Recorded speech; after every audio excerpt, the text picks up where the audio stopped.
Լաբորատորիա մտնողներին ԵՊՀ քիմիայի ֆակուլտետի դեկանը կատակով առաջարկում է կուզեք բացահայտենք ձեր օծանելիքի գաղտնիքը, երիտասարդներին փորձելով նաև այդ կերպ հետաքրքրել Մենդելեևի աղյուսակի նկատմամբ։ Իրականում գերժամանակակից ինֆրակարմիր սպեկտրոմետրն ու գազային քրոմատոգրաֆը սարքեր են, որոնք թույլ են տալիս քիմիական ռեակցիաների ժամանակ որոշել ելակետային նյութերի մաքրությունը։ Բուհի կես միլիարդանոց նոր լաբորատորիայի հնարավորություններն է ներկայացնում Արմեն Գալստյանը։ Օրվա հյուրերն այս տարվա քիմիամոլ գիտական դպրոցի մասնակիցներն են, դասախոսությունից հետո իջել են շրջայցի։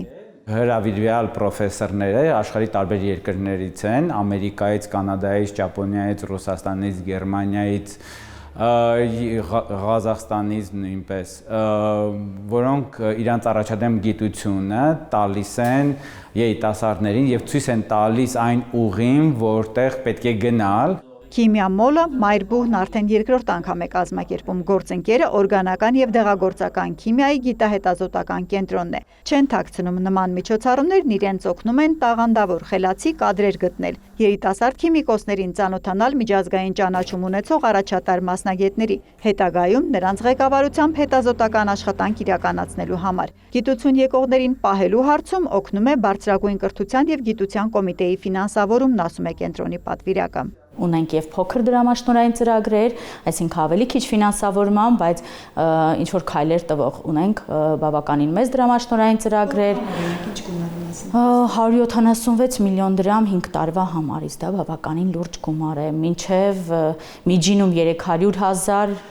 դե իհարկե մինչև 500,000-ի հնարավորություն տալիս է նաեւ կոմիտեն։ Ծրագրերում ընդգրկված ուսանող ունեն ամիսը 150,000 դրամով, ընթացիկ այս փուլում մոտ 2 տասնյակ գրանտ ու ամինաթթուների սինթետիկ լաբորատորիայից մինչև կատալիզատորներով աշխատելու ժամանակակից հնարավորություններ, միայն թե երիտասարդներն ուզենան զբաղվել գիտությամբ։ Ֆոտոքիմիայով ունենք լաբորատորիա, որտեղ քիմիայի հիմնական պրոցեսները սինթեզը անում են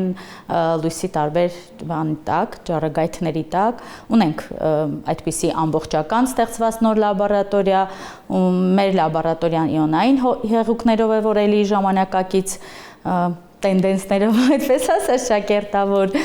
մոդայով է գնում։ Ունենք միջուկամագնիսական ռեզոնանսի եւ մաս սպեկտրոսկոպիայի լաբորատորիաներ, երկուսի համատեղ գործունեության արդյունքում անող նոր փորձարարական դաշտեր։ Ամենատարբեր փորձեր անելու մեծ հնարավորություն այժմ նաև համալսարանն ունի։ Հյուրերին մի լաբորատորիայից մյուսն են ուղեկցում Մայրբուհում։ Բնագիտական առարկաների նկատմամբ վերջին 30 տարվա անտարբերությունից հետո ԵՊՀ-ում նկատում են երիտասարդները կամաց նորից սկսում են ռեալ հետաքրքրվել գիտությամբ։ Զգացում է տենդենս, որ այն լավ